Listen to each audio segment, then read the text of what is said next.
సకల ఆశీర్వాదాలకు కారణభూతుడు అయిన మా ప్రియ పరలోకపు తండ్రి, మహోన్నతుడ, జీవం కలిగిన మా నాయన, మీకే స్తుతులు స్తోత్రాలు తండ్రి. నిన్న నేడు ఏకరీతిగా ఉండి మా ఎడల తండ్రి మీరు చూపున్న కృపకే స్తోత్రం తండ్రి. ఇంతవరకు చేసిన మేళ్ళకి, చేయబోయే మేళ్ళకి, చేస్తున్న మేళ్ళన్నిటికీ కూడా మీకే స్తుతులు స్తోత్రాలు చెల్లిస్తున్నాం నాయన. సమయంలో తండ్రి మరొకసారి మా బ్రతుకు పుస్తకమైన బైబిల్లో నుంచి కొన్ని విషయాలు మేము ధ్యానించినవి ఉండగా మా అందరితో మీరు మాట్లాడండి తండ్రి. మా మనసులకు తండ్రి, మా హృదయాలకు తండ్రి అర్థమయ్యే విధంగా, మా మనోనేత్రాలు వెలిగించే విధంగా తండ్రి మీరు మా అందరితో మాట్లాడండి తండ్రి. అల్పుడే నేను మీ పిల్లలతో మీ మాటలు పంచుకోబోతుండగా పరిశుద్ధాత్మ సహాయంతో మంచి వాక్శక్తిని అనుగ్రహించి గొప్పవైన మీ మాటలు అంతే గొప్పగా మీ పిల్లలకు అర్థం చేయించటకు నన్ను కూడా ఒక సాధనంగా వాడుకోమని, మహోన్నతుడు ఈ కార్యక్రమం అంతా మీకు మహిమకరంగా, మా ఆత్మ రక్షణకరంగా మీరే దీవించి ఫలింప చేయమని మీ యొక్క ప్రియ కుమారుడు మా ప్రభు అయిన యేసుక్రీస్తు వారి ఘనమైన నామములోనే ప్రార్థించి అడిగి వేడుకుంటున్నాము తండ్రి. ఆమేన్. ప్రభునందు ప్రియమైన దేవుని వర్లారా, దేవునికి మహాకృపను బట్టి మరోసారి ఈ విధంగా మీతో కలుసుకొని దేవుని మాటలు పంచుకోవడానికి దేవుడు నాకు ఇచ్చిన యొక్క భాగ్యాన్ని బట్టి ముందుగా తండ్రి అయిన దేవునికి ప్రభు యేసుక్రీస్తు వారి పేరట నా యొక్క స్తుతులు స్తోత్రాలు తెలియజేస్తున్నానండి. సాయంకాల దినమున దేవుని మాటల మీద ఆసక్తితో దేవుని సహవాసం కోరి వచ్చిన ప్రియులైన దేవుని పిల్లలందరికీ కూడా నా యొక్క శుభంలో వందనాలు తెలియజేస్తున్నాను. ఈరోజు మనం ఒక మంచి విషయాన్ని నేర్చుకునే ప్రయత్నం చేద్దామండి. నిన్నటి దినం ఆదివారం దినం మనం అందరం కూడా దేవుని ఆరాధించటకు దేవుని సన్నిధికి మనమంతా కూడా వెళ్ళామని నమ్ముతున్నాను. వెళ్ళిన వారు, ఒకవేళ వెళ్ళని వారు ఉంటే కూడా ఎట్టి పరిస్థితుల్లో ఈ రోజు వాక్యం విన్న తర్వాత దేవుని సన్నిధికి దేవుని ఆరాధించుటకు వెళ్లకుండా ఉండలేరని అనుకుంటున్నాను. ఎందుకంటే మనకి ఆదివారము అది ప్రభు దినం అని తెలిసిన తర్వాత కూడా మనం చాలా నిర్లక్ష్యంగాను ఏదో ఒక పని పెట్టుకొని ఆటోమేటిక్గా మనకు తెలియదు దాని వెనకాల ఆదివారమే మనకి ఒక పని కల్పించబడింది. వేరే వాళ్ళు ఫోన్ చేశారు, ఫంక్షన్కి రమ్మన్నాడు, బర్త్డే, మ్యారేజ్ డే, ఏదో ఒక కార్యక్రమం, లేదా బాస్ పిలిచాడు, లేదా ఏదో పని పడింది. ఇలా ఏదో ఒక కారణాన్ని బట్టి ఆదివారం మనం ప్రభు సన్నిధికి వెళ్లకుండా బ్రతుకుతాం. దేవునికి మహాకృపను బట్టి ఈ రోజు దేవుడు మనతో మాట్లాడబోయే మాటలను బట్టి వాక్యం వింటున్న మనలో ఎవరం కూడా నాతో సహా ఆదివారంన దేవుని సన్నిధి మిస్ అవ్వకుండా ఉంటామని దేవుని యొక్క వాక్యాన్ని బట్టి నేను ఆశిస్తున్నాను. అలాంటి కృపా తండ్రి అయిన దేవుడు మనందరికి అనుగ్రహించాలని మనస్ఫూర్తిగా కోరుకుంటున్నాను. అయితే ప్రియ దేవుని సంగమా, మనం అందరం కూడా ఆదివారంన దేవుని ఆరాధించేటప్పుడు దేవుని సన్నిధికి వెళ్తాం. మనం దేవుని ఆరాధించేటప్పుడు ఆరాధనకని వెళ్ళాము, కానీ ఆదివారంన దేవుని మనం ఎలా ఆరాధించాము, లేదా ఆరాధన అంటే ఏంటి, ఎలా ఆరాధించాలి అన్న విషయాలను ఒకసారి మనం వాక్యపు వెలుగులోకి వెళ్ళి నేర్చుకునే ప్రయత్నం చేద్దాం. ఆరాధనకు మనం కొంచెం లోతుగా వాక్యపు వెలుగులో నేర్చుకోకపోతే ఎన్ని సంవత్సరాలు గడిచినా కూడా మనం దేవుణ్ణి ఆరాధించలేని స్థితిలోనే ఉంటాం. మనందరికీ స్థానిక సంఘాలలో మనం అందరం కూడా ఏదో ఒక స్థానిక సంఘంలో సభ్యులుగా ఉంటున్నాం.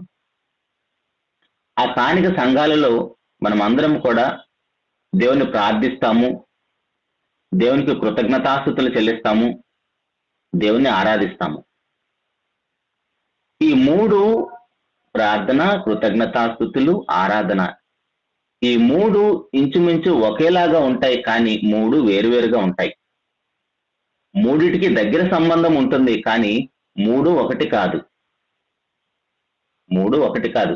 ప్రార్థన, కృతజ్ఞతాస్తుతులు, దేవుని ఆరాధించడం అనేవి మూడిటికి ఒకదానికి ఒకదానికి సంబంధం ఉన్నట్టుగానే కనిపిస్తుంది, కానీ మూడు వేరువేరుగా ఉంటాయి. ఒకసారి మనం జాగ్రత్తగా మన యొక్క భక్తి జీవితాన్ని, మన యొక్క ఆధ్యాత్మిక జీవితాన్ని పరిశీలన చేసుకున్నప్పుడు మనం దేవుణ్ణి ప్రార్థిస్తున్నామా, దేవుణ్ణి ఆరాధిస్తున్నామా, దేవునికి కృతజ్ఞతలు చెల్లిస్తున్నామా అన్న విషయం మనకు అర్థమవుతుంది. అందుకనే సేవకులు ప్రతిరోజు మీరు బైబిల్ చదవండి అని చెప్తూ ఉంటారు. ప్రార్థన అంటే, ప్రార్థనలో మనం ఏమడుగుతాం దేవుణ్ణి? మన విన్నపాలు, మన మనవలు, మన కోరికలు, మన అవసరాలు, లేదా ఇతరుల కొరకైన ప్రార్థనలు, ఇతరుల కోసం చేసే వాటిని విజ్ఞాపన అంటాం. రాజుల కొరకు, ప్రభుత్వాల కొరకు, అధికారుల కొరకు, వీటన్నిటి కోసం మనం ప్రార్థనలు చేస్తాం. అప్పుడు మనం ప్రార్థన చేస్తున్నప్పుడు మన హృదయంలో ఏముంటాయి? ఇప్పుడు ఏవైతే మనం మాట్లాడుకున్నామో అవే మన హృదయంలో, మన మనసులో మెదిలాడుతూ ఉంటాయి. వాటి విషయం మనం దేవునికి ప్రార్థన చేస్తాం. ఈ ప్రార్థన గురించి నేను ఇక్కడ ఎక్కువ సమయాన్ని కేటాయించదలుచుకోవట్లేదు. వీలైతే మరొకసారి వినే ప్రయత్నం చేద్దాం, లేదంటే ఇప్పటికే విని ఉండొచ్చు. ప్రార్థనలో మనము మన యొక్క విన్నపాలు, మన యొక్క మనవులు, మన యొక్క కోరికలు, మన అవసరాలు, లేదా ఇతరుల కోసం మనం చేసే విజ్ఞాపన, ఇవే మన మనసులో, మన హృదయంలో మెదిలాడుతూ ఉంటాయి. కృతజ్ఞత అంటే ఏంటి? కృతజ్ఞత అంటే ప్రార్థనే చేస్తూ ఉంటాము, కానీ ఆ ప్రార్థనలో మన మనసులో ఏం మెదిలాడుతూ ఉంటాయి? ఇప్పటి వరకు మనం కోరుకున్న ఆ కోరికలు, మనం ఏదైతే దేవుని యొక్క విన్నపాలు వేడుకున్నామో ఆ విన్నపాలు దేవుడు మనకి తీర్చినందుకు దేవునికి మనం స్తుతులు, స్తోత్రాలు, కృతజ్ఞత చెల్లిస్తాం. అలాంటప్పుడు ఆ ప్రార్థనలో మన హృదయంలో, మన మనసులో ఏం మెదులుతూ ఉంటాయి? దేవుడు మనకు చేసిన మేళ్లు, దేవుడు మనల్ని ఆశీర్వదించిన ఆ ఆశీర్వాదానికి సంబంధించిన ఆ పరిస్థితులు, అవన్నీ కూడా మన హృదయంలో మెదిలాడుతూ ఉంటాయి. ప్రార్థనలోనేమో ఏవైతే మనం విన్నపాలను దేవుణ్ణి వేడుకున్నామో అవి మన మనసు నిండా ఉంటాయి. అవన్నీ నెరవేరినప్పుడు మన మనసులో ఏముంటాయి? దేవుడు మనకి ఇచ్చిన ఆశీర్వాదాలు, మేలులే మన హృదయం నిండా ఉంటాయి. కానీ ఈ రెండిటికి మించినదే ఆరాధన అంటే. మనం దేవుని ఆరాధించేటప్పుడు మన హృదయంలో పైన మాట్లాడుకున్న రెండు విషయాలు ఏవి ఉండవు. మన విన్నపాలు, మన కోరికలు కానీ, దేవుని చేత మనం పొందిన మేలులు కానీ, ఇవేవి ఆరాధనలో మనకు కనబడవు. మరి ఆ సమయంలో, మన దేవుని ఆరాధించే సమయంలో మన మనసులో లేదా మన హృదయంలో ఏముంటాయి అంటే, దేవుని యొక్క స్వరూపం, ఆయన యొక్క మూర్తిమంతం, ఆయన యొక్క వ్యక్తిత్వం, ఆయన యొక్క స్వభావ గుణ లక్షణాలు, అవన్నీ కూడా మన మనసులో మెదిలాడుతూ ఉంటాయి. అది ఆరాధన అంటే. సింపుల్ గా 3 విషయాలు అర్థమైంది అనుకుంటున్నాను.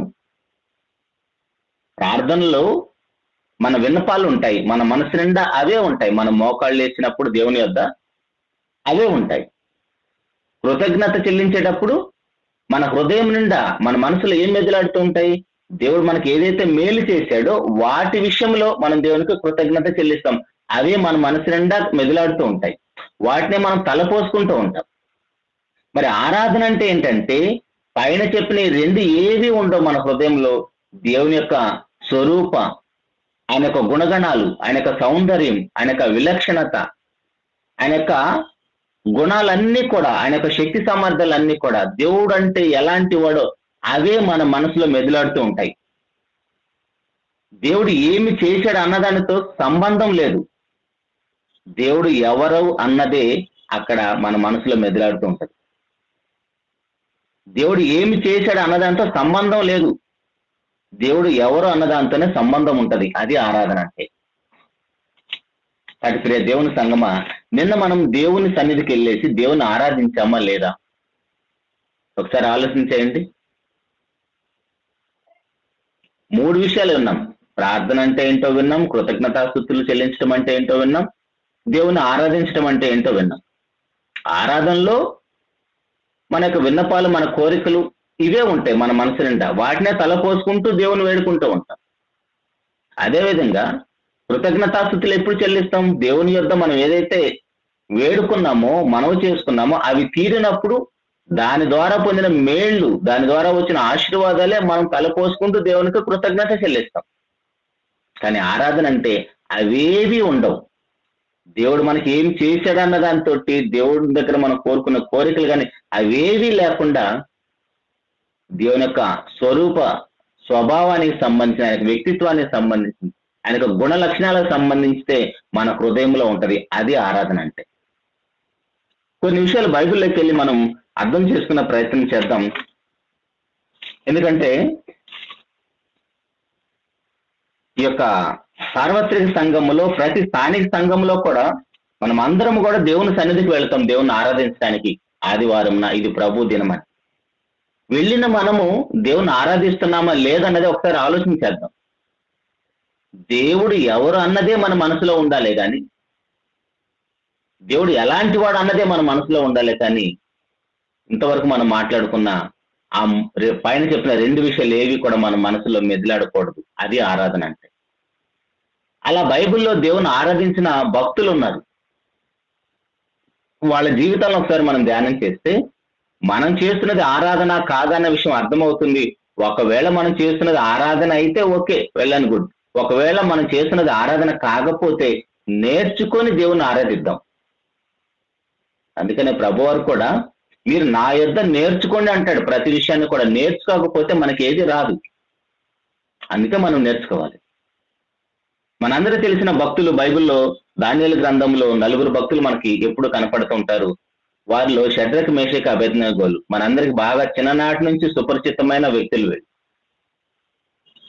ఈ యొక్క ముగ్గురు షడ్రక్, మేషక్, అబేద్నెగో అనే ఈ ముగ్గురు భక్తులు అక్కడ ఒక ప్రతిమను నిలబెట్టేసి దానికి నమస్కారం చేయాలి. అలా నమస్కారం చేయకపోతే అగ్నిగుండంలో పడేయాలి అనేది ఒక ఆజ్ఞను ఆ రాజుగారు జారీ చేస్తాడు నెబుకద్నెజరు. అయితే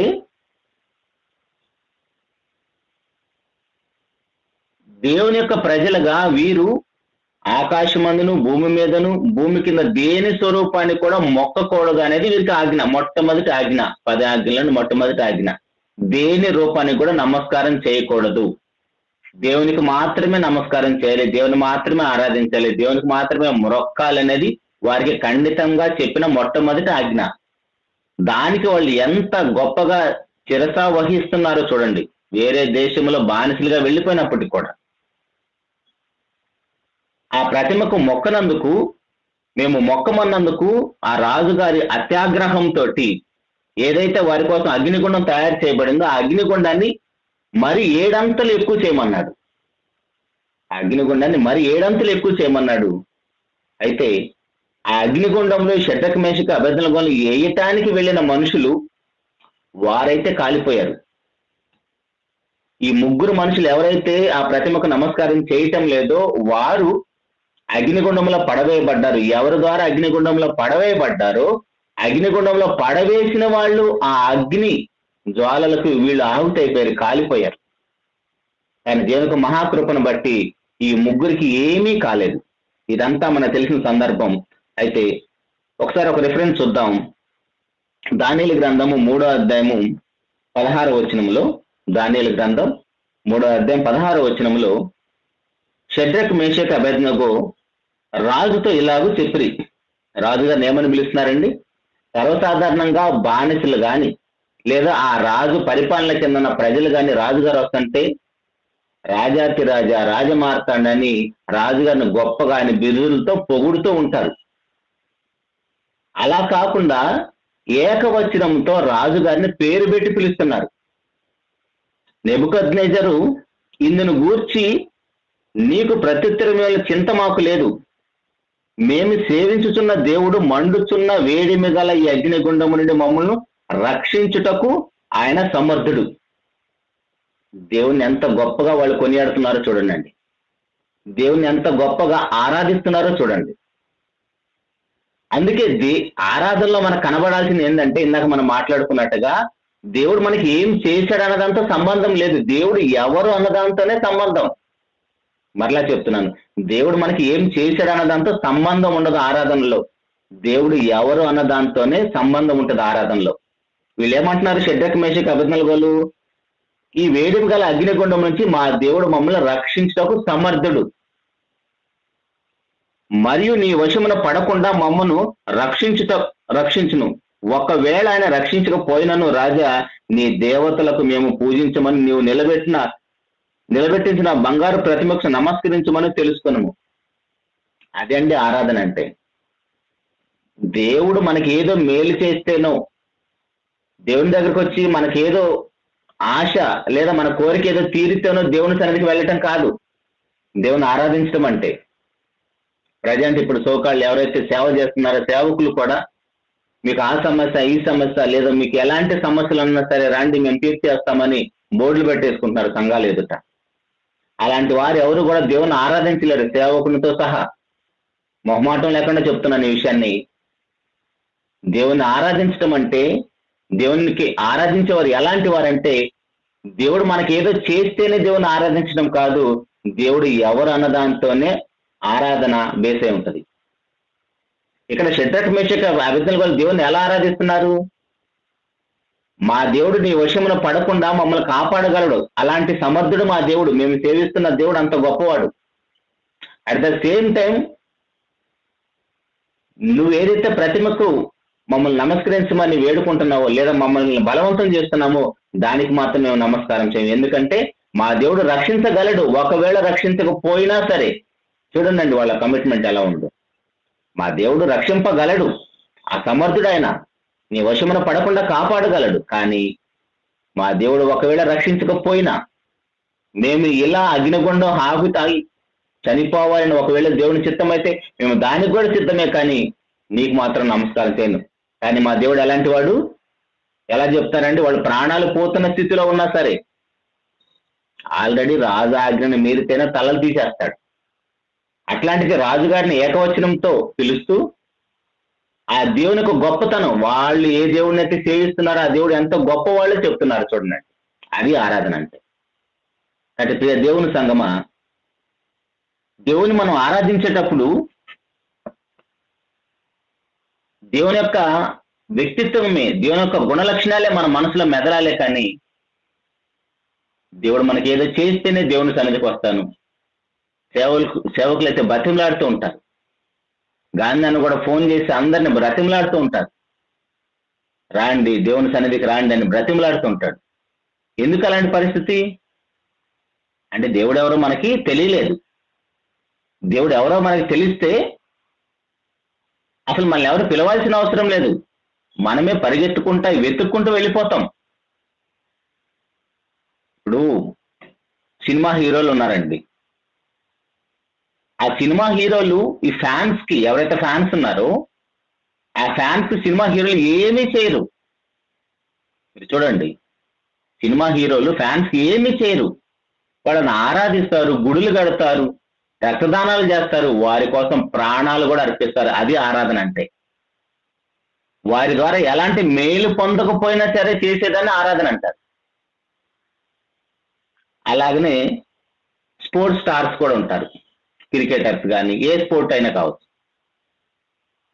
మొన్న ఈ మధ్య మనం చూసాం, సినిమాకి వెళ్ళేసి ఆ తొక్కిసలాటలో ఫస్ట్ సినిమా చూడటానికి వెళ్ళిన ఫ్యామిలీ చనిపోయారు. వాళ్ళు ఏం చేశారు? వాళ్ళకి వీళ్ళ డబ్బులు పెట్టుకుని వెళ్ళి చూశారు. అలాగనే బెంగళూరులో వాళ్ళు ఆ కప్పు గెలిచినప్పుడు వారి కోసం వెళ్ళి వారి ప్రాణాలే అర్పించేశారు. ఏం తగ్గ ఇంట్లో కూర్చొని టీవీలో చూస్తే కనపడరా? కొన్ని ఫస్ట్ షోనే సినిమా చూడాలా? మరలా అది టీవీలోకి రాదా? వస్తుంది కదా. మరి ఆ రోజే ఎందుకు చూడాలి? ఆ రోజు ఫుల్ సినిమా చూపించేసి తర్వాత సినిమా కట్ చేస్తూ చూపిస్తారా? లేదు కదా. అయినా సరే వాళ్ళ మీద ఉన్న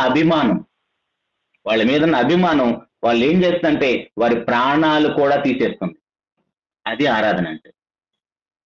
అయితే ఇప్పుడు దేవుని సంగమా, ఇక్కడ మనం ఆలోచించాల్సిన విషయం ఏంటంటే, ఎందుకు ఈ విషయాలు జ్ఞాపకం చేస్తున్నానంటే, ఏమీ తెలియని, దేవుడంటే కూడా తెలియని అన్యులు ఒక సినిమా స్టార్ని కావచ్చు, ఒక స్పోర్ట్స్ స్టార్ని కావచ్చు అంతగా ఆరాధిస్తుంటే మన దేవుణ్ణి మనం ఏం అర్థం చేసుకున్నాం? మన దేవుడు మనకు అర్థం కాలేదు కాబట్టే ఆయన ఆరాధించలేకపోతున్నాం. ఎప్పుడు దేవుడి దగ్గరికి వెళ్ళేసి మోకాళ్ళేసి నాయనా నాకు అది చెయ్యి ఇది చేయని వేడుకుంటూ ఉంటాం, కోరుకుంటూనే ఉంటాం.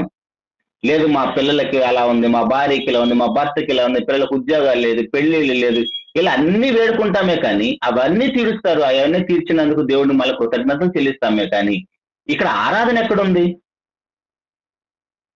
మనం అడిగినవన్నీ ఇచ్చే దేవుడు మన దేవుడు.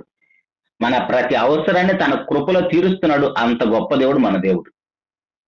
అవసరాలు తీర్చబడుతున్నాయి, దేవునికి కృతజ్ఞతలు చెల్లిస్తున్నాం. మరి ఆరాధన ఎక్కడుంది?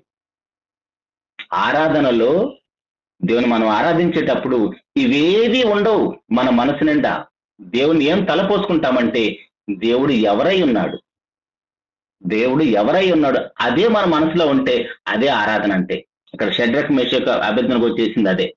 ఏం చేశారు వాళ్ళు? మా దేవుడు ఈ వేడిమి గల అగ్ని కూడా రక్షింపగలడు. ఎంత గొప్ప తనమో చూడండి. అక్కడ వాళ్ళు ఏం చెప్తున్నారు?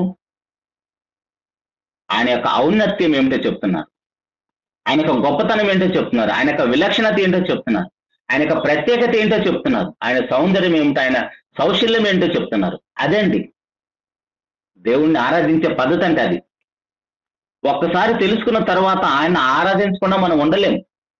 దేవుని యొక్క గుణ లక్షణాలను మనము రుచి చూచి ఎరిగిన తర్వాత, దేవుని యొక్క గుణ లక్షణాలను, ఆయన యొక్క సౌందర్యాన్ని, ఆయన యొక్క ఔన్నత్యాన్ని, ఆయన ఎంత గొప్పవాడో మనకు తెలిసినప్పుడు ఆయన ఆరాధించకుండా ఉండలేం. అది ఆరాధన అంటే. మరొక సందర్భాన్ని కూడా చూద్దాం. మనందరికి బాగా తెలిసిన సందర్భం.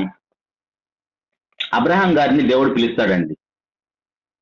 75 సంవత్సరాలు అప్పుడు పిలిచి 25 సంవత్సరాలు పరీక్షించి తనకి వాగ్దానం చేసిన వాగ్దాన పుత్రుని ఇస్తాడు. 75 సంవత్సరాలు అప్పుడు అబ్రహాం గారిని పిలిచి దేవుడు 25 సంవత్సరాలు పరీక్షించిన తర్వాత కుమారుని ఇస్తాడు. 100 సంవత్సరాలప్పుడు కుమారుని ఇస్తాడు. ఈ 100 సంవత్సరాలు ఇచ్చినప్పుడు కుమారుణ్ణి 25 సంవత్సరాలు ఎదురు చూసినప్పుడు, ఆ ఎదురు చూసిన ఆ కుమారుడు, ఆ వాగ్దాన పుత్రుడు తన ఎదుట వచ్చినప్పుడు, ఆ కుమారుడు ఎదుగుతూ ఉన్నప్పుడు ఆటోమేటిక్ గా తెలియకుండా అబ్రహాం గారి యొక్క హృదయంలో ఆ యొక్క 10, 11, 13 సంవత్సరాలు ఉన్న ఇసాక్ గారు ఏమైపోయాడంటే విగ్రహమై కూర్చున్నాడు. బాగా ఆలోచించేద్దామండి. 25 సంవత్సరాలు ఎదురు చూసిన కుమారుడు తన కళ్ళ ముందు ఎదుగుతూ ఉన్నప్పుడు అబ్రహాం గారి హృదయంలో ఆ కుమారుడు విగ్రహమై కూర్చున్నాడు ఆల్రెడీ. అయితే అప్పుడు దేవుడు పిలిచి అబ్రహాం గారితో ఏం మాట్లాడుతున్నాడో చూడండి. ఆదికాండం 22వ అధ్యాయము 5వ వచనం నుండి. ఆదికాండము అన్నా మ్యూట్ అవుట్ అయ్యారు. గాంధీ అన్న ఫోన్ మ్యూట్ అవుట్ అయింది. ఆదికాండం 22వ అధ్యాయం 5వ వచనంలో, తన పనివారితో మీరు గాడిదతో ఇక్కడనే ఉండి నేను ఈ చిన్నవాడుని అక్కడికి వెళ్ళి దేవుని మొక్కి మరలా మీ యొద్దకు వచ్చేదమని చెప్పి బయలుదేరారు. 3 రోజుల ప్రయాణం అండి. 3 రోజుల ప్రయాణంలో కుమారుడు తండ్రిని ఎన్ని విషయాలు అడుగుంటాడండి? ఒకసారి ఆలోచించేయండి. ఎందుకు 3 రోజుల ప్రయాణం వెళ్ళాలి? నీ కుమారుడు విగ్రహమై కూర్చున్నాడు నీ హృదయంలో, అతన్ని తీసివేసేయి, నా స్థానం అది అని దేవుడు చెబితే ఆ కుమారుడు తన హృదయం నుంచి వెళ్ళిపోడు. అబ్రహాం గారికి దేవుడు ముందే ఈ విషయాలన్నీ చెబితే ఆ కుమారుడు తన హృదయం నుంచి వెళ్ళిపోడు. ఇప్పుడు దేవుడు ఏమని చెప్తున్నాడు? నువ్వు ప్రేమించుచున్న 2వ వచనములో, అప్పుడు ఆయన నీకు ఒక్కడై ఉన్న నీ కుమారుని అనగా నీవు ప్రేమించుచున్న ఇసాకుని తీసుకొని మోరియా పర్వతం మీద నాకు దహన బలి అర్పించమన్నాడు. నువ్వు ప్రేమిస్తే మొట్టమొదటిగా ఎవరిని ప్రేమించాలి? మొట్టమొదటి ప్రేమ ఎవరికి నువ్వు ఆపాదించాలి? దేవునికి ఆపాదించాలి. దేవుని కొద్దిగా, నీ కుమారుని కొద్దిగా ఇస్తే నడవదు. ఇప్పుడు తండ్రి కుమారుని ఎప్పుడు చంపగలడు? ఒక తండ్రి కుమారుని ఎప్పుడు చంపగలడు? ముందుగా తన హృదయంలో చంపుకుంటే తప్ప. మన ప్రభువైన యేసుక్రీస్తు వారి గురించి కూడా ప్రవక్త మాట్లాడుతూ లూకాసు వార్త 2వ అధ్యాయంలో మరే తల్లితోటి సిమియోను ప్రవక్త మాట్లాడుతున్నాడు. సందర్భం మనకు తెలుసు కదా. 2వ అధ్యాయంలో లూకాసు వార్తలో, అమ్మా నీ హృదయంలోకి ఒక ఖడ్గము దూసుకొని పోతుంది. హృదయంలోకి ఖడ్గం దూసుకొని పోవటం అంటే ఏంటి? నీ కుమారుడు చనిపోయినప్పుడు నీ హృదయంలో ఒక ఖడ్గంతో పొడిచినంత బాధ. లూకాసు వార్త 2వ అధ్యాయం 35వ వచనంలో. అంటే మరే తల్లి హృదయంలోకి ఖడ్గం ఎప్పుడు దూసుకొని పోతుంది? నీ కుమారుడు చనిపోయినప్పుడు. ఇప్పుడు అదే విధంగా అబ్రహాం గారు కుమారుని చంపాలంటే ముందు ఎక్కడ చంపాలి? అసలు పేర్చాడు. కుమారుడు అడుగుతున్నాడు, ఆయన నా దహన కట్టెలున్న నిప్పున్నది, మరి దహన బలికి గొర్రెపిల్ల లేదని అడిగినప్పుడు నువ్వే ఆ గొర్రెపిల్లవని తండ్రి ఎలా చెప్పగలడు? ఆలోచించండి ఒకసారి. ఇప్పుడు దేవునికి కావాల్సిన ఇస్సాకు ఎక్కడున్నాడు? కళ్ళ ముందున్న ఇస్సాకు కాదు, కళ్ళ ముందు ఆ కట్ల మోసుకొని వచ్చిన ఇస్సాకు కాదు. అబ్రహాం గారి హృదయంలో విగ్రహమై కూర్చున్న ఇస్సాకు గారు చనిపోవాలి. అది ఆరాధన అంటే. దేవుడు అడిగింది, నువ్వు ప్రేమించుచున్నా నీకు ఒకగానొక కుమారుడు, నువ్వు ఎక్కువగా ప్రేమిస్తున్నా నీ కుమారుని చంపేయమంటున్నాడు కదా. ఏ కుమారుని చంపాలి? హృదయంలో ఉన్న కుమారుని చంపాలా, బయట ఉన్న కుమారుని చంపాలా? బయట ఉన్న కుమారుడితో ప్రాబ్లం లేదు దేవునికి. దేవుని స్థానంలో వచ్చి కూర్చున్న విగ్రహమై కూర్చున్న ఇస్సాకు చనిపోవాలి హృదయంలో. అందుకనే అబ్రహాం గారు కుమారుని చంపటానికి కత్తెత్తినప్పుడు, ఎప్పుడు కత్తెత్తగలడు కుమారుడి మీద ఒక తండ్రి? ఎప్పుడు చంపగలడు? ముందు హృదయంలో చంపుకున్నప్పుడే తర్వాత కుమారుని చంపగలడు. అందుకనే దేవదూత అబ్రహామా అని అంత హడావుడిగా ఎందుకు ఆపేశాడు? ఎప్పుడైతే హృదయంలో ఇసాకును చంపేశాడో అబ్రహాం గారు, వెంటనే కుమారుడి మీద కత్తి పడేది. అందుకే అంత హడావుడిగా అబ్రహామా అని దేవదూత పిలిచి అబ్రహాం గారిని ఆపేసింది. అదేంటి ఆరాధన అంటే?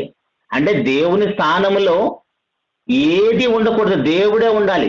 మన హృదయము నిండా, మన మనసుల నిండా, మన తలంపుల నిండా మొత్తం దేవుడే ఉంటే అది ఆరాధన అంటే. అలానే ఆరాధించామండి నిన్న మనం దేవుని సన్నిధికి వెళ్ళి. షడ్రక్ మేషక్ అబేద్నెగోలు ఆరాధించినట్టుగానే ఆరాధించాం మనం దేవుని సన్నిధికి వెళ్ళి. ఒకసారి ఆలోచించేయండి. మన సంఘాలలో దేవుని స్థానంలో మనం ఏదేవి తీసుకొచ్చి కూర్చోబెట్టేశాం? సంఘాలు దాకెందుకని మన ఇంటిలో, మన హృదయములో మనం ఎవరినెవరిని కూర్చోబెట్టేశాం? ప్రతి ఇంటిలో కూడా దేవుడిచ్చిన బిడ్డలు విగ్రహాలయ్యే ప్రమాదం ఉంది. ప్రతి ఇంటిలో కూడా ఏంటమ్మా ఎందుకు ఇంత కష్టపడుతున్నావు, ఏంటా ఎంత రేంబగులు ఎందుకు ఇంత కష్టపడుతున్నావు, నిద్రాహారాలు మారేసానంటే ఏం చేసినా పిల్లల కోసమే కదా అని అంటావు. పిల్లల కోసమే ప్రయాసపడటం మంచిదే, తప్పేం కాదు. కానీ దేవుని స్థానంలో నీ పిల్లలు వచ్చి కూర్చుంటే అది నీకు నీ పిల్లలకు ప్రమాదం. ఇప్పుడు అబ్రహాం గారిని చూపించింది మనకు అదే దేవుడు. దేవుని స్థానంలో ఏది మనకి విగ్రహమై కూర్చోకూడదు. అది నీ పిల్లలైనా, నీ భర్త అయినా, నీ భార్య అయినా. అఫ్కోర్స్ ఇప్పుడున్న రోజుల్లో భార్యల భర్తలు మనకి విగ్రహం అయ్యే అవకాశం చాలా తక్కువ. మన తాతలు తండ్రుల కాలంలో భర్తే నాకు ప్రత్యక్ష దైవం అనేవాళ్ళు, భార్య దేవతలాగా పూజించేవాళ్ళు. కానీ ఇప్పుడున్న పరిస్థితులు అలా లేకపోయి ఉండొచ్చు. కానీ బిడ్డలు మాత్రం విగ్రహాలుగా అయ్యే ప్రమాదం ఉంది. అందుకని పేతురు గారు మాట్లాడుతూ, పేతురు గారు రాసిన మొదటి పత్రిక 3వ అధ్యాయం 15వ వచనంలో చివరి మాట, మీ హృదయములలో ప్రభువుని ప్రతిష్ఠించుడు అంటాడు. పేతురు గారు రాసిన మొదటి పత్రిక 3వ అధ్యాయము 15-16 వచనాలు కలిసి ఉంటుంది. లాస్ట్ లో క్రీస్తును ప్రభువుగా ప్రతిష్ఠించుడి, మీ హృదయములలో క్రీస్తును ప్రభువుగా ప్రతిష్ఠించుడి. మన హృదయంలో ప్రభువుని మన హృదయంలో ఎప్పుడు ప్రతిష్ఠిస్తాం? మనకి యేసుక్రీస్తు ప్రభు అని తెలుసు, ఆయన పేరు మాత్రమే తెలుసు, ఆయన నామం పెద్దగా మనకు తెలియదు. దేవుని కోసం నువ్వు ఏదైతే అత్యంత ప్రీతిపరంగా ప్రేమిస్తున్నావో, నీకు బాగా ఇష్టమైనది ఏదైతే నువ్వు దేవుని కోసం త్యాగం చేస్తావో అదే దేవుని ఆరాధించడం అంటే. దేవుని కంటే నీకు ఏది ఎక్కువగా ఉండకూడదు. ముఖ్యంగా మన గర్భాన పుట్టిన పిల్లలు మనకి విగ్రహాలై ఉండకూడదు.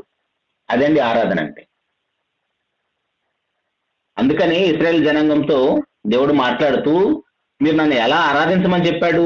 ద్వితీయోపదేశకాండము 6వ అధ్యాయము 5వ వచనంలో, ద్వితీయోపదేశకాండము 6వ అధ్యాయం 5వ వచనంలో దేవుడు మాట్లాడుతూ, ఇశ్రాయేలు వినుము, మన దేవుడని యెహోవా అద్వితీయుడగు యెహోవా. ఇశ్రాయేలు వినుము, మన దేవుడైన యెహోవా, అద్వితీయుడగు యెహోవా నీ పూర్ణ హృదయముతో, నీ పూర్ణ ఆత్మతో, నీ పూర్ణ శక్తితో నీ దేవుడైన యెహోవాను ప్రేమించాలి. ఎలా ప్రేమించాలండి మనం దేవుణ్ణి? మన పూర్ణ హృదయంతో. కానీ ఇక్కడ అబ్రహాం గారి హృదయంలో పూర్ణత్వం ఉందా? పరిపూర్ణంగా ఉందా? మధ్యలో ఇస్సాకు గారు వచ్చి కూర్చున్నాడు. అందుకని ఆ ఇస్సాకు గారిని చంపితేనే అబ్రహాం గారి హృదయంలో పూర్ణంగా దేవుడే ప్రతిష్ఠించబడతాడు. మన పూర్ణ హృదయముతో, పూర్ణ ఆత్మతో, పూర్ణ శక్తితో, పూర్ణ బలముతో మనం దేవుణ్ణి ఆరాధించాలి. ఈ మూడిటితో పాటు మన ప్రభువైన యేసుక్రీస్తు వారు ఇంకొక పూర్ణాన్ని కూడా జోడిస్తాడు. మార్క్సు వార్త 12వ అధ్యాయము 29వ వచనంలో ఇదే విషయం ఉంటుంది. అక్కడ మార్క్సు వార్త 12వ అధ్యాయము 29వ వచనంలో, అందుకు యేసు ప్రధానమైనది ఏదనగా, ఓ ఇశ్రాయేలు వినుము. ఇందాక అక్కడ మనం ఏం చూసాం? ఇక్కడ కూడా సేమ్, ఓ ఇశ్రాయేలు వినుము. ఇక్కడ 3 పూర్ణాలు చూపించాడు. ప్రభువైన యేసుక్రీస్తు వారు మరి ఒక పూర్ణాన్ని చూపిస్తున్నాడు. అదేంటంటే నీ పూర్ణ వివేకముతో, పూర్ణ హృదయముతో, పూర్ణ ఆత్మతో, పూర్ణ శక్తితో, పూర్ణ బలముతో. శక్తి బలం 2 ఒకటే. పూర్ణ వివేకముతో 4 పూర్ణాలు కలిస్తే అప్పుడు మనం దేవుణ్ణి ఆరాధించగలం. పూర్ణాలంటే మనం తినే స్వీట్ కాదండి. పూర్ణాలంటే మనకి బయట స్వీట్స్ దొరుకుతాయి కదా, ఆ పూర్ణాలు కాదు. మరి 4 పూర్ణాలు కలిస్తే ఎవరు? 4 పూర్ణాలు కలిస్తే ఎవరంటే ఆదికాండం 1వ అధ్యాయం 26వ వచనములో, దేవుడు మన స్వరూపమందు మన పోలిక చొప్పున నరులను చేద్దామన్నాడు కదా. ఆ నరుడు నువ్వే, నేనే వస్తాను. అక్కడ ఆ 4 పూర్ణాలు కలిస్తే మనమే.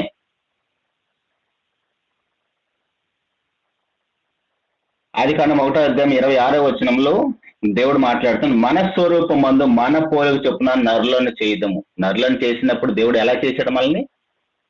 పూర్ణ హృదయముతో, పూర్ణ ఆత్మతో, పూర్ణ బలముతో, పూర్ణ వివేకముతోటి దేవుడు ఎవరో తెలుసుకొని, గ్రహించి, అర్థం చేసుకొని, రుచి చూసి ఎరిగి, ఆయన యొక్క గుణ లక్షణాలను ఏంటో తెలుసుకొని దేవుని అలా ఆరాధిస్తామని మనల్ని దేవుడు తన పోలికలో, తన స్వరూపంలో చేశాడు.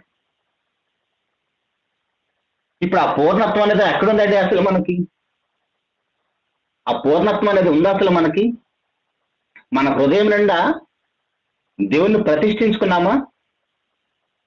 మన దేవుని సన్నిధికి ఎందుకు వెళ్తాం?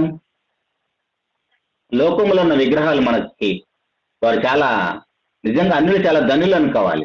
ఎందుకంటే వాళ్ళు బహిరంగంగా మేము దీన్ని పూజిస్తున్నామని ధైర్యంగా పూజిస్తారు వెళ్ళి బహిరంగంగా. కానీ మన విగ్రహాలన్నీ కూడా దొంగవి, ఏవి కనపడవు. కానీ మన హృదయం నుండి అన్ని విగ్రహాలే ఉంటాయి. అంటే ప్రియ దేవుని సంఘం ఆలోచించండి. అక్కడ మనం పూర్ణంగా దేవుని ప్రేమించలేకపోవటానికి, పూర్ణంగా దేవుని ఆరాధించలేకపోవడానికి కారణం ఏంటంటే మన హృదయం నుండి ఏదేదో నింపేసుకున్నాం. ఇంకొక మంచి మాట కూడా చూద్దాం.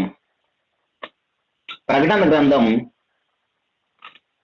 4వ అధ్యాయము, ప్రకటన గ్రంథం 4వ అధ్యాయము 10వ వచనంలో, 10-11 వచనాలు కలిసి ఉన్నాయి. ప్రకటన గ్రంథం 4వ అధ్యాయము 10-11 వచనాలు. ఆ 24 పెద్దలు సింహాసనమందు ఆసీనుడై ఉండు వారిని ఎదుట సాగిలపడి, యుగ యుగములు జీవించుచున్న వానికి నమస్కారం చేయించు, ప్రభువా మా దేవా, నీవు సమస్తమును సృష్టించితివి, నీ చిత్తమును బట్టి అవి ఉండెను, దానిని బట్టి సృజించబడెను గనుక నీవే మహిమ, ఘనత, ప్రభావం పొంద అర్హులను చెప్పుచు తమ కిరీటములను ఆ సింహాసనం ఎదుట వేసిరి. ఆ 24 పెద్దలు ఏం చేస్తున్నారంటే దేవుణ్ణి అక్కడ ఆరాధిస్తున్నారు. ఎలా ఆరాధిస్తున్నారు? వారి నెత్తి మీద ఉన్న కిరీటాలను ప్రభు పాదాలు ఎదుట విసిరేశారు. విసిరేశారంటే కోపంతో విసిరేశారని కాదు. అప్పుడప్పుడు మనకి అవతల వాళ్ళు మాట్లాడిన మాటలను బట్టి మనకు నచ్చిన వాళ్ళు ఎదుట మన చేతిలో ఉన్నది ఏదో విసిరేస్తూ ఉంటాం. అది సెల్ ఫోన్ కావచ్చు, రిమోట్ కావచ్చు, లేదా కాస్ట్లీ వస్తువు కావచ్చు, ఏదైనా కావచ్చు, మనం విసిరేసే అలవాటు ఉంటుంది. కానీ ఇక్కడ వాళ్ళు అలా విసిరేయటం లేదు. వాళ్ళు దేవుని ఎలా ఆరాధిస్తున్నారంటే ప్రభువా మా దేవ, నీవు సమస్తమును సృష్టించితివి. దేవుడు ఎవరు అన్న దాంతోనే ఆరాధన అని చెప్పాను కదా ప్రారంభంలో. దేవుడు ఏం చేశాడన్నది సంబంధం లేదు. దేవుడు ఎవరన్నదే, దేవుడు ఎవరు, దేవుడు ఏమై ఉన్నాడు, అదే ఆరాధన అంటే. అదే చేస్తున్నది 24 పెద్దలు. ప్రభువా మా దేవ, నీవు సమస్తమును సృష్టించితివి. నీ చిత్తమును బట్టి అవి ఉండను, దానిని బట్టి సృజింపబడను గనుక నీవే మహిమ ఘనత ప్రభావాలు పొంద అర్హులను చెప్పుచు తమ కిరీటమును ఆ సింహాసనం ఎదుట వేసిరి. సింహాసనము తమ కిరీటాలను తమ ఎదుట వేశారంటే, ఆ సింహాసనం ఎదుట అర్థం ఏంటంటే, వారికి ఉన్న స్టేటస్ ఏదైనా సరే దేవుని దగ్గర జీరో. ఎందుకంటే నువ్వు అంత గొప్పవాడివి. మాకున్న ఘనత, మాకున్న అతిశయం ఏది నీ ముందు గొప్పదేది కాదు. అవన్నీ కూడా మాకున్నవి ఏవైనా కావచ్చు, అవి నీ ముందు, నీతో పోలిస్తే అవన్నీ మాకు సున్నా. అది దాని అర్థం. అది దేవుని ఆరాధించడం అంటే. ఇప్పుడు మనము దేవుని ఆరాధించడం కోసం మనం బాగా ప్రేమిస్తున్నది ఏదైనా వదులుకున్నామా? కొంతమంది మాట్లాడతారు, నేను స్మోక్ చేయటం మానేశాను, డ్రింక్ చేయటం మానేశాను, అబద్ధాలు ఆడటం మానేశాను, దొంగతనాలు మానేశాను. మంచిదే, దానివల్ల దేవుని ఆరాధించినట్టు కాదు. అవన్నీ మానేస్తే నీ ఆరోగ్యం బాగుంటుంది, నీ కుటుంబం బాగుంటది. దేవుని ఆరాధించినట్టు కాదు అది.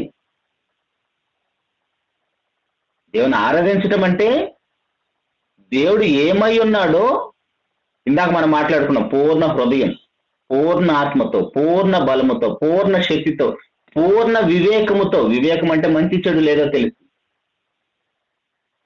ఆ 4 పూర్ణాలు కలిస్తే నువ్వు అసలు ఎందుకు పుట్టావో తెలిస్తే దేవుని ఆరాధించకుండా ఉండలేము. అది ఆరాధన అంటే. నేను చర్చికి వెళ్తున్నానండి, బ్యాడ్ హ్యాబిట్స్ అన్ని మానేశానంటే మంచిదే. అవి మానేయటం వల్ల నీకు ఉపయోగం, నీ కుటుంబానికి ఉపయోగం, మంచి ఆరోగ్యంగా బ్రతుకుతాం బ్రతికినంత కాలం. కానీ అది ఆరాధన కాదు. ఆరాధన అంటే దేవుడు ఏమై ఉన్నాడో అది నీ హృదయం నిండా ఉండాలి. అదే వీళ్ళు చెప్తున్నారు 24 పెద్దలు. సమస్తమును నీవే సృష్టించితివి, నీ చిత్తమును బట్టి అవి ఉండను, వాటిని నువ్వే కలుగజేసావు. అందుకు నీకు మహిమ ఘనత ప్రభావాలు కలగాలని మాకున్న అత్యయం ఏదైనా ఆ కిరీటాలను వాళ్ళు ప్రభు పాదాలు ఎదుట విసిరేశారండి. ఇప్పుడు నువ్వు దేవుని సన్నిధికి వచ్చిన తర్వాత నీకున్న అతిశయం అన్ని వదిలేసుకున్నావా? నీకున్న ఉద్యోగం, వ్యాపారం, నీకున్న స్టేటస్ ఏదైనా, అందం లేదా ఐశ్వర్యం లేదా మంచి చదువు, ఇంకా మన పేరు చివర్ల తోకలు కట్ చేసుకున్నామా? 2 3 పోయినాయా? 2 3 అంటే అందరికీ తెలిసిన విషయం. మన పేరు చివర్ల తోకలు పలానా కులం వాళ్ళని పోయినాయా? అవి ఇంకా పోకపోతే నువ్వు దేవుని ఆరాధించినట్టు కాదు. ఏమండి, అది ఉంటే నష్టమేనని అంటారా? వీళ్ళైతే ఆ 24 పెద్దలు వారి సింహాసనం ఎదుట, ఏ సింహాసనం ఎదుటైతే వాళ్ళు ఉన్నారో, ఏ ప్రభు పాదాలు ఎదుట వాళ్ళు ఉన్నారో, వాళ్ళ తల మీద కిరీటాలే విసిరేశారు. కిరీటం అంటే ఘనత, గొప్పతనం, వారి యొక్క స్టేటస్ చూపిస్తుంది కిరీటం అంటే. కనీసం నీ పేరు చూన్న తోకలే తీసేయలేకపోతే నువ్వు దేవుని ఎలా ఆరాధించినట్టు? కాబట్టి ప్రియ దేవుని సంఘం ఆలోచించేద్దామండి. దేవుని ఆరాధించటకు మనం దేవుని సన్నిధికి ప్రతి ఆదివారం వెళ్తాం. కొంతమంది వెళ్ళరు. వెళ్ళిన వారైనా వెళ్ళని వారైనా దేవుడు ఏమై ఉన్నాడన్న సంగతి మనకు అర్థమైతే దేవుని ఆరాధించకుండా ఉండలేము. అదండి దేవుని ఆరాధించడం అంటే. ఇక్కడ బైబిల్లో భక్తులు అందరూ కూడా అలాగనే దేవుని ఆరాధించారు. హబక్కు గ్రంథం మనకు తెలిసిన మాట. హబక్కు గారు మాట్లాడుతూ ఏమంటున్నాడో చూడండి.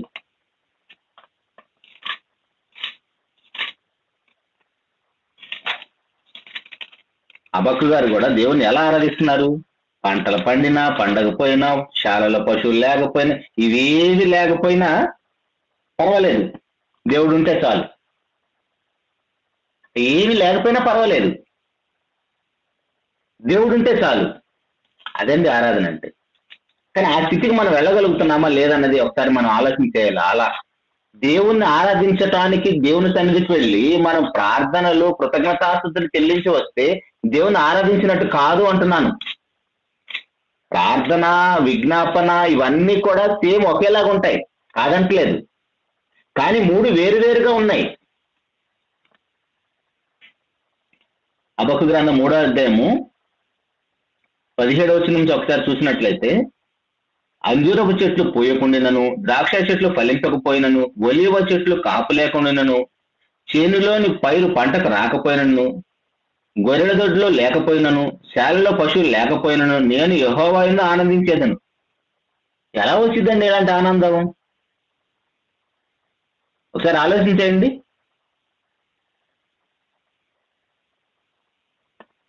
అంజూరపు చెట్లు పూయకపోయినా, ద్రాక్ష పట్లు ఫలించకపోయినా, ఒలివ చెట్లు కాపు లేకపోయినా, చేనులో పైరు పంటకు రాకపోయినా, గొర్రెల దొడ్లు లేకపోయినా, పశువులు లేకపోయినా, అంటే ఏమీ లేకపోయినా నేను దేవుని యందు ఆనందిస్తాను.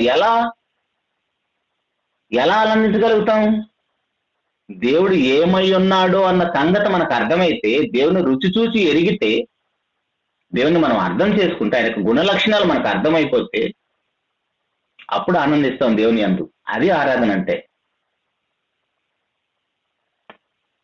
సమరయ స్త్రీతో కూడా ప్రభువారు మాట్లాడుతూ దేవుని ఎలా ఆరాధించమని చెప్పాడండి? యోహాను సువార్త 4వ అధ్యాయంలో మనకు తెలిసిన మాటలు, 4వ అధ్యాయం 24వ వచనంలో, యోహాను సువార్త 4వ అధ్యాయం 24వ వచనంలో, దేవుడు ఆత్మ కనుక ఆయన ఆరాధించేవారు ఆత్మతోనూ సత్యముతోనూ ఆరాధింపవాలని అంటున్నాడు. దేవుని ఆరాధించే వాళ్ళు ఎలా ఆరాధించాలంటే అండి, దేవుడు ఆత్మ గనక, ఇక్కడ దేవుడు ఆత్మ పెద్ద అక్షరాలతో ఉన్నది, ఇక్కడ ఆత్మతో సత్యంతో ఆరాధించాలంటున్నాడు. ఇందాక మనం మాట్లాడుకున్న ఓ ఇశ్రాయేలు వినుమన్న దగ్గర నీ పూర్ణ హృదయముతో, నీ పూర్ణ ఆత్మతో. ఇప్పుడు దేవుడు మనల్ని కలుగు చేసినప్పుడు మనలోనికి ఒక ఆత్మను పంపించాడుగా, దేవుళ్ళని భాగం. ఆ పూర్ణ ఆత్మతో, అందుకే పూర్ణ హృదయంతో పూర్ణ ఆత్మతో, ఇక్కడ సత్యముతో దేవుని ఆరాధించాలంటాడు. సత్యం అంటే ఏంటి? సత్యం అంటే ఏంటి? యోహాను సువార్త 17:17 మనకు తెలిసిన మాట, నీ వాక్యమే సత్యం. అంటే మన పూర్ణ హృదయముతో, పూర్ణ ఆత్మతో, పూర్ణ శక్తితో, పూర్ణ వివేకముతో, వాక్యముతో దేవుని ఆరాధించాలి.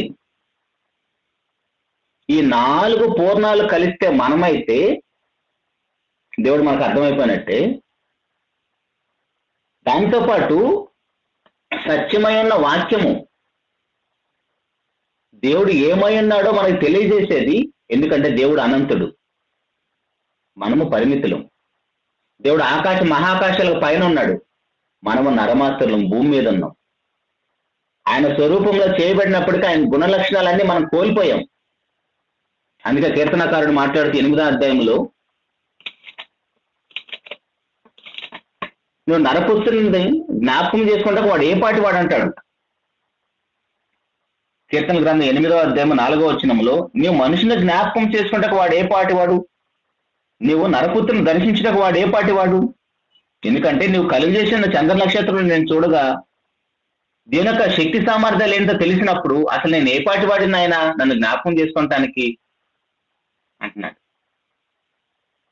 అంటే దేవుడు ఏమై ఉన్నాడు అన్న సంగతి మనకు తెలిస్తే మన స్థితి ఏంటో మనకు అర్థమవుతుంది. అప్పుడు మన నెత్తిన పెద్ద కిరీటాలు ఏం పెట్టుకోం, మన పేరు చోరు నేను తోకలేం పెట్టుకోం. ఎందుకంటే మనం ఎవరి దగ్గరకు వెళుతున్నాం? ఇప్పుడు మనము ఏదైనా ఆఫీస్కి వెళ్ళామనుకోండి, ఒక కలెక్టర్ ఆఫీస్కి వెళ్ళామనుకుందాం,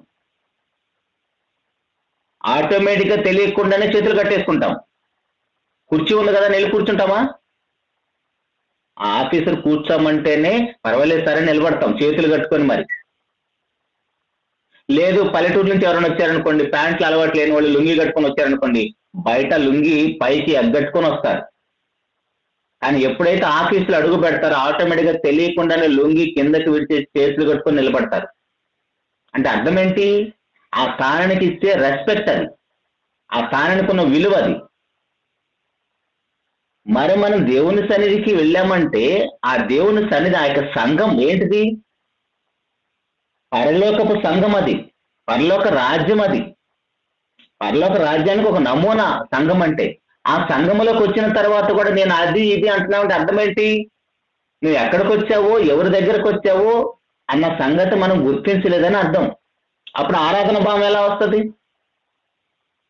అప్పుడు ఆరాధన భావం రాదు. నేను ఇది అది చూపించుకునే ప్రయత్నమే చేస్తాం. సంఘాల్లో, ప్రతి సంఘాల్లో ఆల్మోస్ట్ ఎక్కువ శాతం కొంతమంది భక్తులు ఉన్నారు కాదంటలేదు,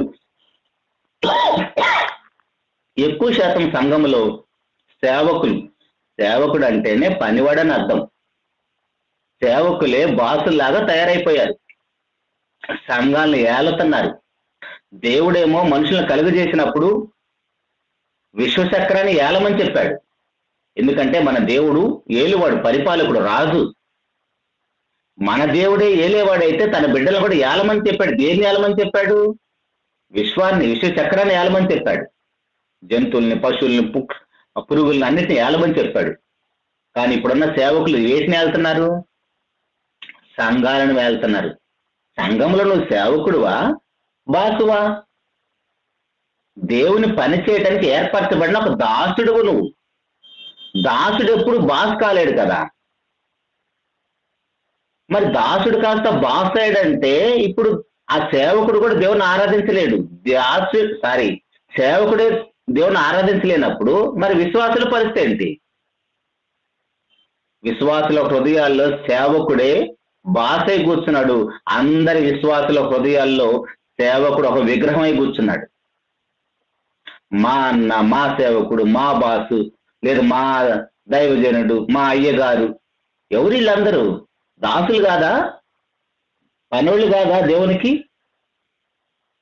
వాళ్ళు మన హృదయంలో ఉంటే దేవునికి స్థానం ఎక్కడుంది?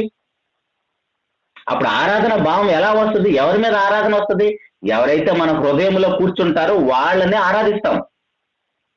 ఎవరైతే మన హృదయంలో మనం ప్రతిష్ఠించుకుంటామో వారిని ఆరాధిస్తాం. అది ధనమైనా కావచ్చు, లేదా ప్రభు అయినా కావచ్చు, నీ సేవకుడు కావచ్చు, నీ బిడ్డలు కావచ్చు, నీ భర్త కావచ్చు, నీ భార్య కావచ్చు, నీ ఉద్యోగం కావచ్చు, నీ వ్యాపారం కావచ్చు, నీ ధనం ఏదైనా కావచ్చు, లేదా నీ కులం కావచ్చు. ఏదైనా సరే దేవుని స్థానాన్ని ఆక్రమిస్తే దాన్ని ఆరాధిస్తావే కానీ నువ్వు దేవుని ఆరాధించే ఆరాధికుడు కాలేవు. కాబట్టి ప్రియ దేవుని సంగమా, మనం నిజంగా దేవుని ఆరాధిస్తున్నామా లేదన్న విషయాన్ని మనం ఈ రాత్రికాల సమయంలో ఖచ్చితంగా ఆలోచించే ప్రయత్నం చేద్దాం. నిన్న మనం అందరం దేవుని సన్నిధికి వెళ్ళాం దేవుని ఆరాధించడానికి. నిజంగా మనం దేవుని ఆరాధించామా? మొక్కుబడిగా వెళ్ళేసి వచ్చామా? దేవుని అర్థం చేసుకున్నంత కాలం మనం దేవుని ఆరాధించలేమండి. అందుకని దావీదు గారు మాట్లాడుతూ, దేవా నీ యొక్క ఆశ్చర్య కార్యములు నేను తెలుసుకున్నట్లు నా కనులు తెరువమంటాడు. దేవుణ్ణి రుచి చూసి ఎరగాలి మనం. దేవుని మనం రుచి చూసి ఎరగనంత కాలం మనం దేవుని ఆరాధించలేం. దేవుడు ఎంత ఆ యొక్క గుణ లక్షణాల్లో ఆయన ఎంత దీర్ఘశాంతం కలిగిన వాడో, ఎంత కనికరం కలిగిన వాడో, ఎంత క్షమా హృదయం ఉందో దేవునికి అర్థమైతే, ఆ యొక్క దేవుని యొక్క క్షమాగుణం నీకు అర్థమైతే నువ్వు తోటి పాపని ఎందుకు క్షమించలేకపోతున్నావు? పాపం విషయంలో మనమిద్దరం ఈక్వలే కదా. ఒకరు ఎక్కువ ఒకరు తక్కువ ఏమి కాదు. సమాజంలో ఆస్తిపాస్తులను బట్టి, ఉద్యోగ వ్యాపారాలను బట్టి, కులాలను బట్టి ఎక్కువ తక్కువ అనుకుంటాం. కానీ సంఘంలోకి వచ్చిన తర్వాత నువ్వు నేను ఇద్దరం పాపులమే కదా. ఇద్దరు పాపులు ఒకరినొకరు క్షమించుకోలేకపోతున్నారంటే నీకు దేవుని యొక్క గుణం ఏంటో అర్థం కాలేదని అర్థం.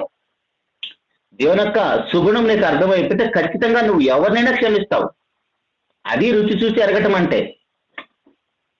నాకు నా భర్త అంటే పడదండి, నా భార్య అంటే పడదండి, నా అత్తమామలు అంటే పడదండి, లేదా నా ఆడపడుచు అంటే పడదండి, నేను అసలు వీళ్ళని సత్యదాకా క్షమించినట్టున్నావు అంటే నువ్వు దేవుని ఆరాధించలేవు. దేవుని యొక్క హృదయం ఏంటో, దేవుని యొక్క గుణ లక్షణాలు ఏంటో నీకు అర్థం కాలేదు. దేవుని అర్థం చేసుకోలేనప్పుడు నువ్వు నీ సహోదరుని ఎలా క్షమించగలుగుతావు? ఎందుకంటే నీ కళ్ళ ముందున్నది నీతోటి పాపే. ఇద్దరిని క్షమించాడు దేవుడు, మరి నువ్వు క్షమించలేకపోతున్నావేంటి? పరిశుద్ధుడైన దేవుడే పాపులందరినీ క్షమిస్తే పాపులుగా ఉన్న మనం ఒకరినొకరు క్షమించుకోవటం లేదు అంటే దేవుని మనం ఆరాధించలేమని అర్థం.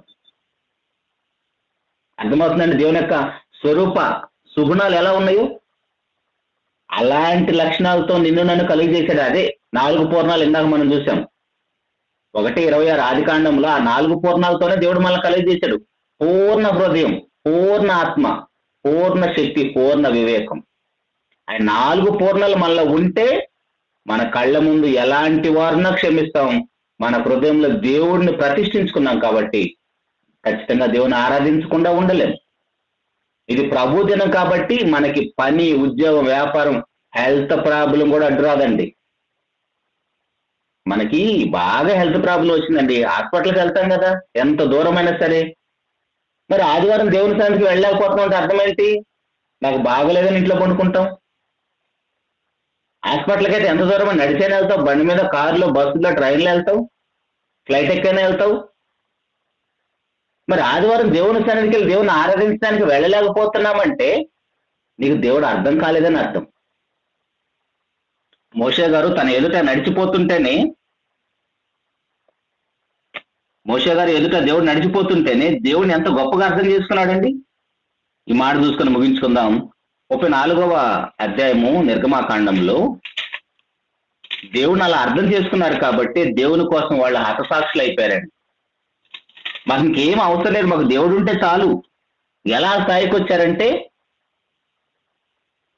దేవుని యందు ఎలా వాళ్ళు ఆనందించగలిగారంటే, ఇందాక హబక్కూ గారు చెప్తున్నారు కదా, ఏమీ లేకపోయినా పర్వాలేదు నేను ప్రభునందు ఆనందిస్తాను. ఎలా వచ్చింది ఆ స్థాయి? ఇదిగో నాకు దేవుడు ఉంటే చాలు. ఇవన్నీ చాలా చిన్న విషయాలు అసలు.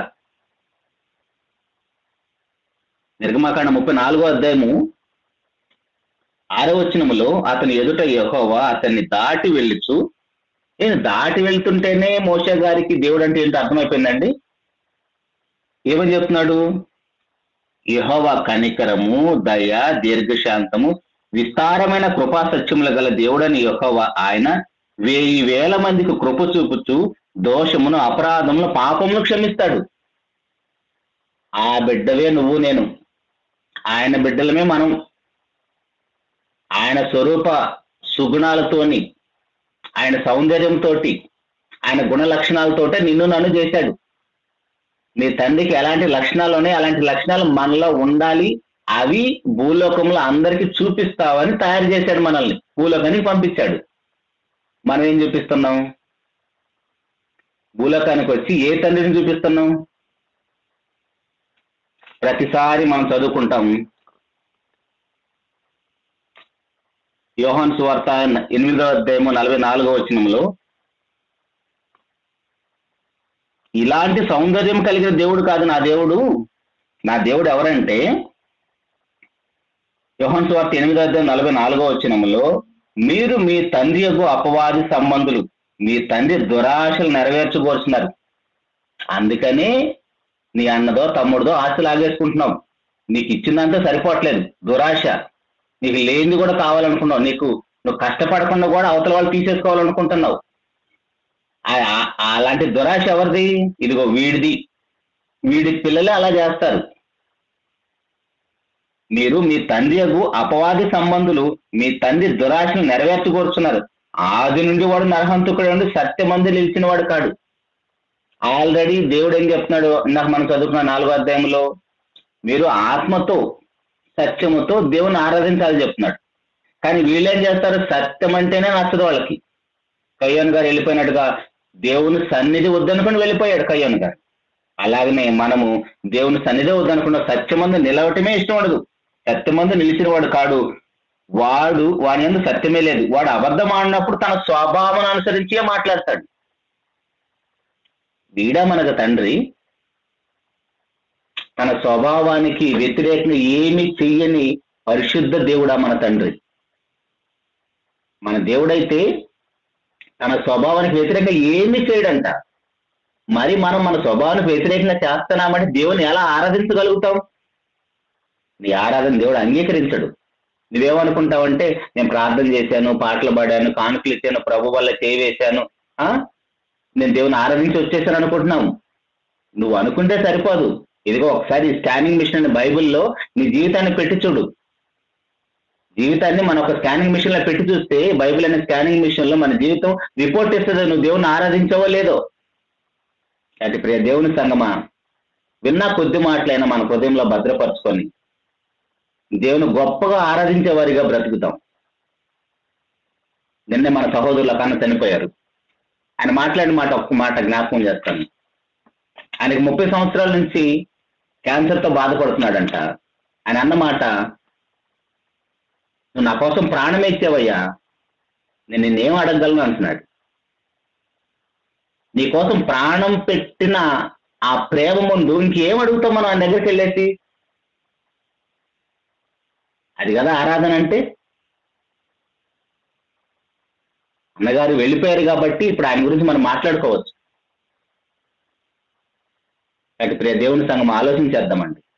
మనం దేవుని ఆరాధించే స్థితిలో ఉన్నామా, వేషధారుల్లాగా భక్తుని ముసుకేసుకొని మనల్ని మనం మోసం చేసుకుంటూ సమాజాన్ని మోసం చేస్తున్నామా? ఎందుకంటే ఎప్పుడు ఎటు నుంచి మరణం వస్తుందో మనకు తెలియదు. ఇప్పుడున్న పరిస్థితుల్లో చిన్న పెద్ద ముసలి ముత్తక సంబంధం లేదు, రోగాలతో కూడా సంబంధం లేదు. బాగా ఎక్సర్సైజ్ చేస్తూ యోగాలు చేస్తూ డైట్ చేస్తున్న వారు కూడా సడన్ గా చనిపోతున్నారు. 25 సంవత్సరాలు షెటిల్ ఆడుతున్న పిల్లలు, కుర్ర పిల్లలు కూడా చనిపోతున్నారు. ఎందుకు మనకి ఇంకా ఇంత ధైర్యం? పరిశుద్ధంగా బ్రతుకుదాం.